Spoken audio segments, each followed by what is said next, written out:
Hey guys, welcome back. In this lecture we created to-do items and we styled them. In this lecture I will continue and I will introduce you SCSS stylings. Let's start. Open your coding editors. Let's navigate to our app.vue and let's see our style tag here. And I will add here property called length like this, and I will say here this will be SCSS. Let's save this. Let's go back to our browsers and now you should see here error. Let's see. And you can see module not found, error cannot resolve Scss loader. So we need to install first Scss loader and a Node Scss package. Okay, so let's go back to our terminals. Let's shut down our application. So Ctrl+C or Command+C and let's run here npm install --save Scss-loader now space and a Node-Scss like this. Alright, let's press enter. And while this is installing, let's open your browsers because we need to do a couple of other changes. So back to our browsers. Alright, let's open here a new tab and let's write here Vue JS and Scss, something like this. So Vue JS or SCSS.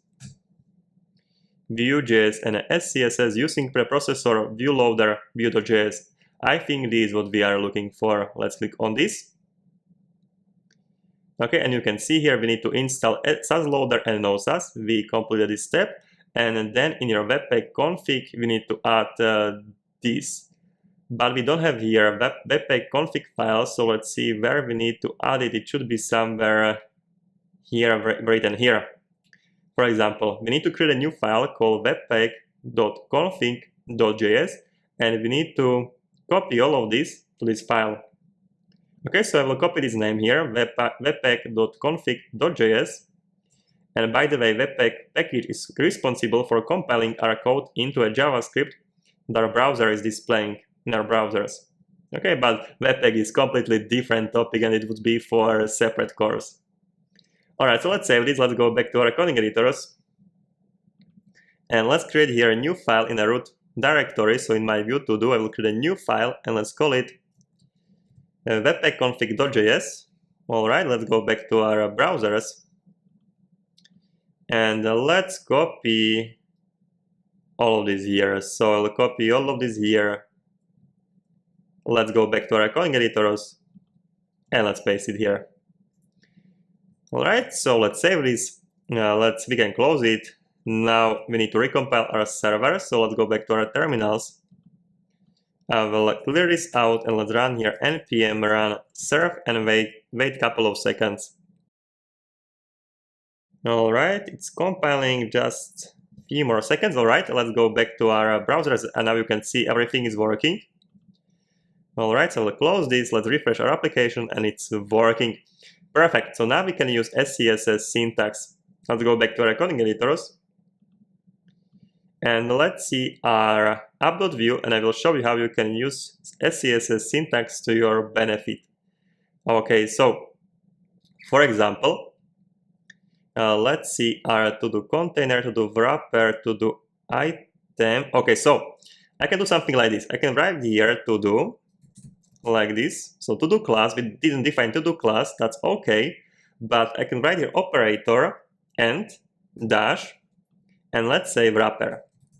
Okay, wrapper like this. And now I'm basically creating to-do dash wrapper class as here. Okay, so this will add, this add sign means this will add this wrapper to a to-do and this will be to-do dash wrapper class. So I can copy all of this here and I can provide it to a wrapper. Alright, so now I can remove complete wrapper because I contain this functionality here. Now I can do the same with the container, so I can write here end container. Alright, let's copy all of this from a container and let's provide it here. Perfect, let's indent it to the right side. Alright, let's see, and actually it should be on the right here as well, like this. Okay, so now we have a to-do container, let's continue with our to-do item. Okay, so here I can write end item. Perfect, I will copy all of this here. I'll get it to an item. Let's indent it to the right side. So let's select this tab. Alright, and now to do item content and a title. So I can write here item instead of here.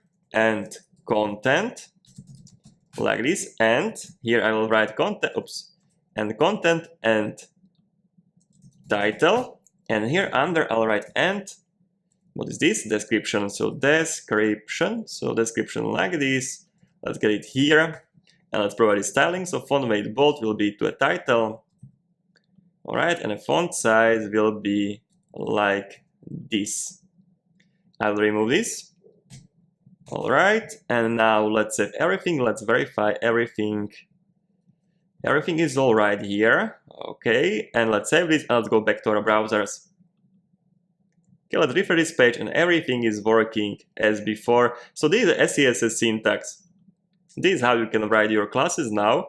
And by the way, when, for example, some class is inside of another class, so let's see, let's say, I'll create here a new element, let's say div, all right, and inside of it will be another div, and let's say class here will be, this will be testing class, like this, and this will be, let's say class, this will be testing class -2.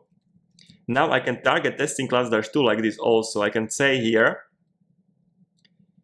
I want to target our testing class, so testing -class, let's wrap it, and now I'm targeting here my .testing -class -2, and I can provide here some stylings, and this will work, okay? So I can do such a wrapping structure with the SCSS. I can also add together classes, as you can see here, and also they can be contained inside of each other, as here, for example. Okay, there are also other benefits. Let's remove these testing classes, and let's remove these divs here up. All right, let's remove them. And let's create here a variable. In SCSS, you can create variables. So let's say up here, I will create a variable called color. It will start with the $sign and the name of your variable. So let's say color-red, and I will assign here red color. Now I can use this $sign color-red instead of my color. So for example, here I can assign color-red. Let's say background color I can see here, $sign color-red, and I will save this. You will see now I will display here red color. Okay, so you can create variables in SCSS, and then you can use values from these variables in your other stylings. Okay, so I will leave it just for you, just to keep this in your mind, that you can use also this feature of SCSS. And with this, we will end of this lecture. So we are using now SCSS. In some parts of our code, we'll be using SCSS, and I think actually in the most of the parts, because I prefer this syntax much more. Alright guys, so we didn't do any changes to our application, but now you know about SCSS. That should be it for this lecture. In next lecture we'll continue, and we will iterate over items from variables. So guys, I hope to see you in next lecture. Cheers guys.